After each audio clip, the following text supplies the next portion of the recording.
Guys, billions of dollars are being stolen out of people's crypto wallets, including hard wallets, while they're sleeping.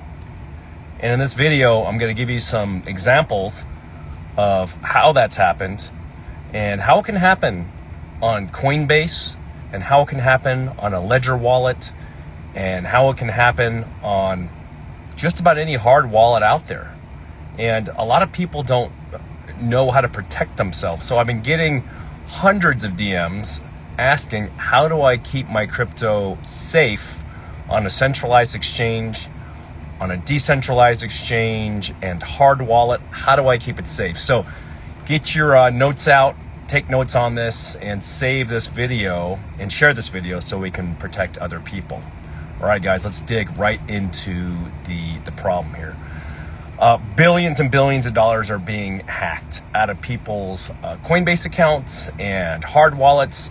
And primarily it's hackers like out of Russia and North Korea and all these different countries that have nefarious, literally rooms of nefarious hackers. And their job is to either hack and steal your crypto or use social engineering to hack and steal your crypto, or use AI video to hack and steal your crypto.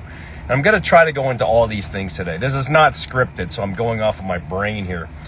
It's been a long night. You know, I run the Ugly Unicorn Crypto Hedge Fund with Bridger Pennington, and Fund 1 filled, so we launched Fund 2. So we've been onboarding investors as quick as we can.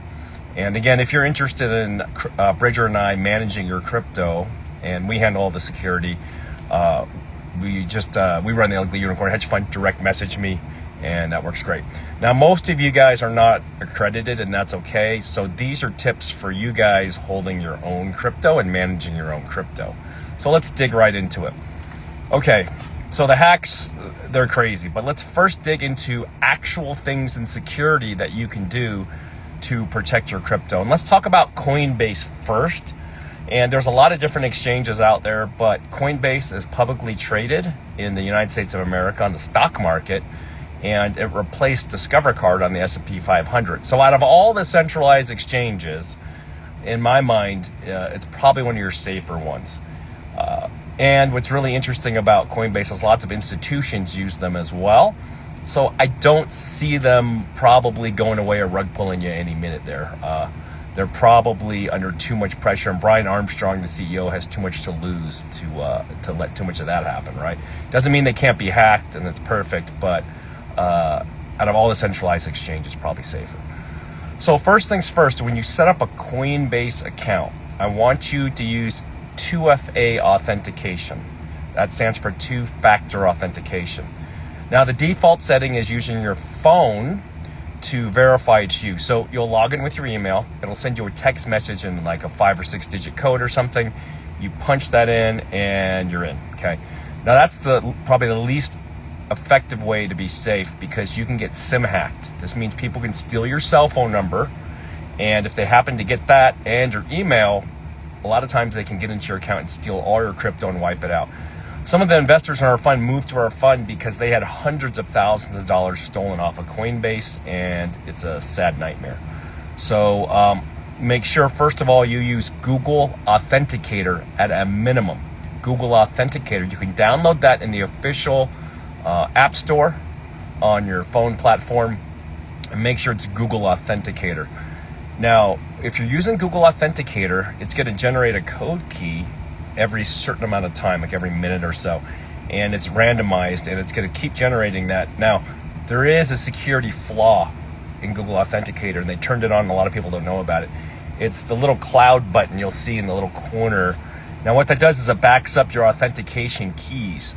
Well, that's convenient if you lose your authentication keys, but it's very bad if they hack your email account and they restore your account to another device, and then they have your authentication keys. So if you back up your authentication keys, you can turn that off in Google Authenticator, and that's going to maybe give you a little bit better layer of authentication. Another thing that I would recommend is NordVPN. NordVPN. What does a VPN do? Well, if you ever get on a network, and I don't recommend going onto public networks, try to use your cell phone service for your internet connection, as far as if you're doing some trades on that, or your home connection. But I always try to recommend you use NordVPN. And they have different layers of security, but their default security is pretty good. And you can set it so it automatically links up on there. And what it does is it encrypts a lot of your connection to the to the internet. But it's not perfect. But NordVPN is great. And if you Google it, you can look for NordVPN discount codes. Go to the NordVPN official site and make sure that you look for discount codes so you don't pay too much. But they've got some great deals. I don't get paid by them, by the way. Something that I like to use as well. So that VPN is good. Now you can get a VPN through some of your cell phone carriers and that, but I like Nord because it works on desktop, laptop, all kinds of devices. So you can buy one package and it covers everything, and it's all encompassing. And you can also set safe networks. So if there's a network you know is totally safe, you can say, look, don't automatically log onto that. It's called a trusted network, okay? All right. So let's go back to Coinbase again, guys, because I know a lot of you guys have big money on Coinbase. Now, my rule of thumb is, look, I wouldn't keep more than $1 million on Coinbase. If you got little money on Coinbase, that's fine. I'm talking, 100 grand or less or something. It's probably not like the end of the world. But if that's all your life savings, well, it could be the end of the world. So you may want to look at a hard wallet to store that, which I'll get into in a moment. This video is going to be a little bit long, so be patient to the end because I want to give you everything that I know, at least that I can think of right now. All right, so when you're in Coinbase, there's another layer of security. It's called allow listing, or it's also known as whitelisting, but it's shown on Coinbase as allow listing. And when you turn this feature on, you cannot send any tokens except to addresses that you have pre-authorized. So for example, if you had a hard wallet, or if you had a client you needed to send money to as far as crypto goes, when you put in the allow list, you're going to put the address in there, and it's going to take 48 hours to activate that address. So there's delay time. You're going to get emails and notifications that say, look, hey, you've added this allow list address. And if you see one randomly pop in there and you didn't do it, you can definitely change your password. You can even lock your account at Coinbase so that no funds can be sent out of it, which is really critical. But you want to build a good allow list on there for the addresses that you're cool with. But again, if someone hacks into your account, even with your password and your 2FA, there's a delay time before they can add a new address to the allow list, usually 48 hours.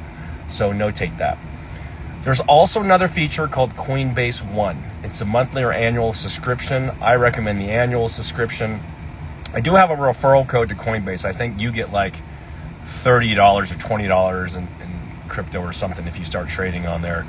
And they send me a little bit tiny bit too. I don't care about the free crypto, but what I do care about is that you do use a good exchange as far as centralized exchanges go. And the allow list, again, make sure you use the allow list. And right now we've talked about two-factor authentication.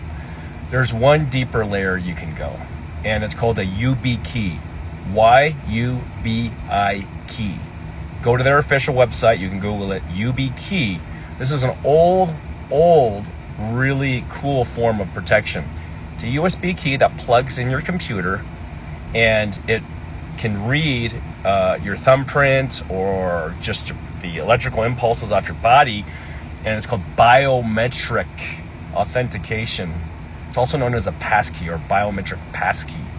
That's pretty killer. So, for example, if you have your laptop or your phone and you want to do a trade, you have to plug that into there to authorize any major sends out of the Coinbase platform. A lot of people don't know that layers on there. So with Coinbase, if you want to be super secure, you're going to use Google authentication, you're going to use allow listing, and you're going to use a UB key biometric authentication key. And what's cool about that authentication key, you can use that to log into your Google Gmail. You can use that to log into your Apple iCloud account. You can use that for many banks as well. This UB key has been around a long time. And you don't need to buy the super fancy one, but they do have different versions that fit USB-C and Lightning also, and USB-A. So just depending on the hardware you have. They have some with both dongles on both ends. So that's pretty darn cool, all right? Now, should you use crypto.com? Should you use Robinhood? Should you use any of those? I don't recommend that you do. Again, because they're not publicly traded like Coinbase. And I always say the party that has the most to lose has the biggest incentive to keep you secure, okay? Now, Coinbase One, if you subscribe to Coinbase One, they do offer some sort of insurance if you do get hacked. Now, I'm not gonna like endorse that or anything, but you can read through there. But the advantage is cheaper trading fees. So if you're buying a lot of crypto, if you want to dump up 50 grand or something into that, you're gonna pay cheaper trading fees if you use Coinbase Advanced Trade. One of our investors wanted to sell a bunch of their crypto on Coinbase and have us manage their cryptos. So when he did, he activated Coinbase One first. And I think the difference in the sell price and commissions that Coinbase would have took was $6,000. I mean, it was like humongous commissions. But you have to have Coinbase One and you have to go into advanced trading. And he just did a market sell just to make it really quick, because it was something like Ripple and Ethereum or something he wanted to move and have us manage, right? So Coinbase One. All right, so I'm going to go into the next section. I hope that's answered most of the questions about that. And that's hard wallets, okay? Now, a lot of people think a hard wallet is actually like your seed key and all that. It is kind of, but you put your seed key, your 12 to 24 word seed key in the hard wallet, but it's just an authentication device, really. It's like 2FA almost, but physical. So if you wanted to send Ethereum to somebody, you would authorize on the key. You have to physically click a button to say it's good, and you verify the address. It's very important though, because there's a thing called address poisoning. And that's where your computer has a virus, your phone has been infected, and it actually changes in 1 millisecond before you send those tokens the receiving address. It changes the address that you want to send crypto to. You won't even see it, but suddenly, boom, you're hit. Now what's scary is sometimes people will send a test send, $1 of Bitcoin, and they'll let that clear. The bad guys will let that clear. But as soon as they watch you send a big bag, 100 grand, 20 grand, 10 grand, $1 million, $1 billion, bam, they poison your wallet address, they change it in a millisecond, and they steal all your crypto and you can't get it back. I've seen just hundreds and hundreds of millions of dollars get stolen from advanced crypto people, even on their hard wallet, because they got their address poisoned. All right. Now, another deeper layer of security with the Ledger. Only buy it from Ledger website, official website, ledger.com. Make sure it's the actual website. Do not buy your USB Ledger security device hard wallet from Amazon, because you could have a third-party seller sell you in with a fake Chinese chip in it, and as soon as you put your crypto in there, they're going to see you have a lot of it.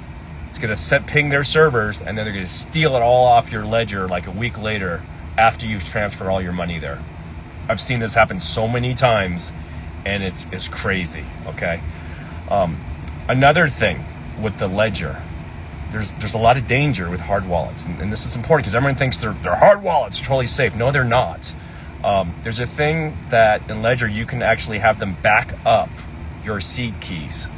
Well, I don't know, you can Google it if you heard about this, but there's many companies who offer this service, but their employees, some of them are evil, and they hacked people's accounts that had their seed keys backed up on the company server that you were paying to back up your keys. So I would recommend writing down your seed keys, and I'll get into how to keep that secure, your seed words. Make sure that you write those down, and I'll show you. I'll get into that in a second. I got a lot to talk about, so I'm jumping around a little bit. So a few things with the Ledger: buy it from their official website. Do not turn on their backup. Never buy it from Amazon or some third-party seller or eBay or something like that, or you're going to have some Chinese hacking chip built into there and it's going to steal all your money all overnight. Now, I want to give you the scariest thing, and this may sound a little complex.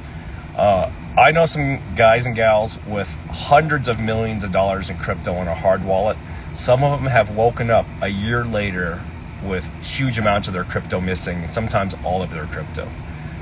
There's a default setting in most hot wallets. One of them is MetaMask.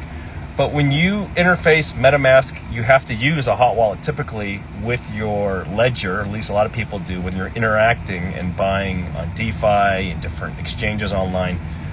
The default setting when you're working on these projects, like even if you're buying an NFT or selling it, is infinite approval. And what does that mean in English? Well, when you engage, all these numbers and letters show on the screen, and most people just say, okay, and then they'll read it. But the default setting, like for example, with Ethereum, if you were buying an NFT or something with an Ethereum, it says infinite approval. What does that mean? That means you've given whoever you've just given access to infinite approval to your crypto forever. That means even if you have a hard wallet, you could wake up a year or two later, and if you had $1 billion in Ethereum, it could be gone because you give them permission to take that. Now, how do you prevent that?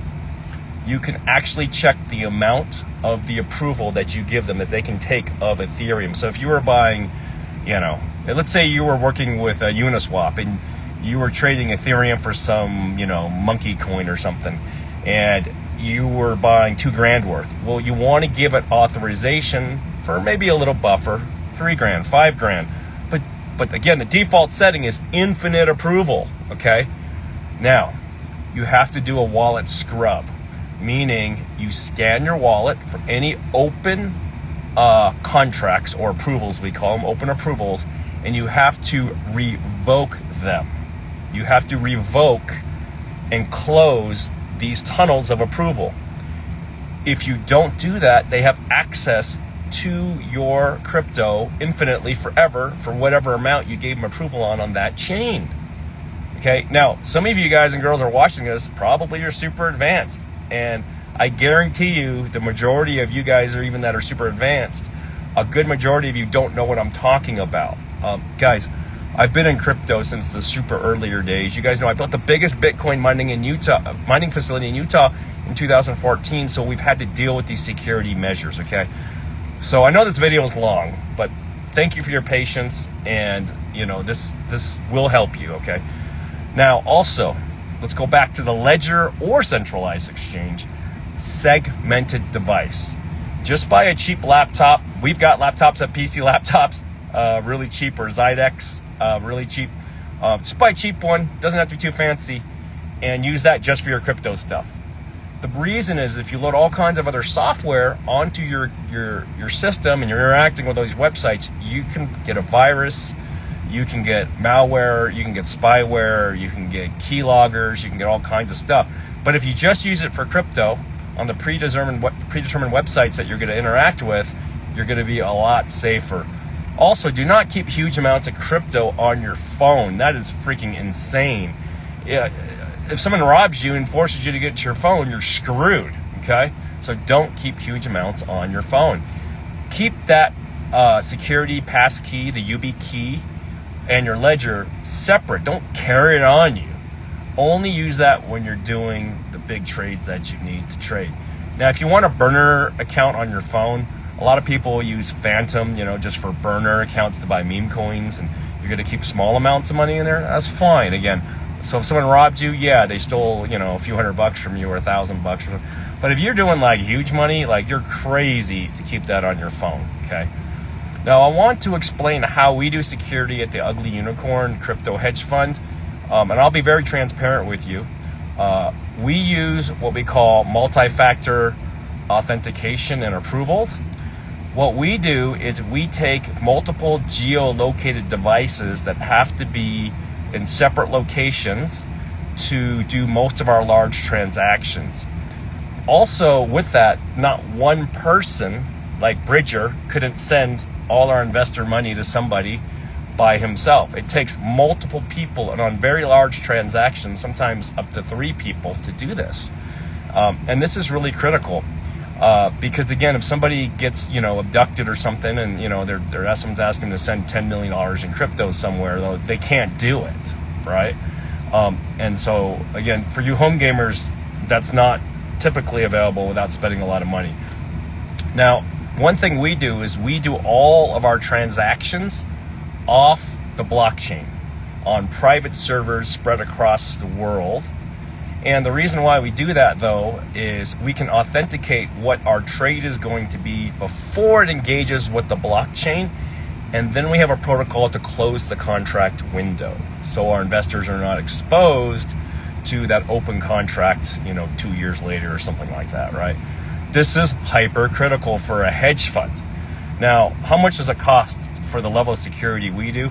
To do the offline server authentication, you're talking about a $50,000 a year subscription, and that doesn't include all the employees that need to have to physically authorize this manually and not with AI as a human being to do those authentication procedures.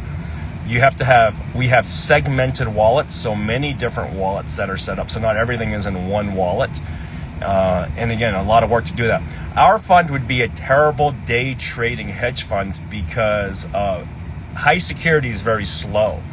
But how it works here, just for example, with the Ugly Unicorn Fund, we're raising for this month, and it'll deploy on the 1st. So all the wires need to be in by the end of the month, and it deploys the 1st of the next month.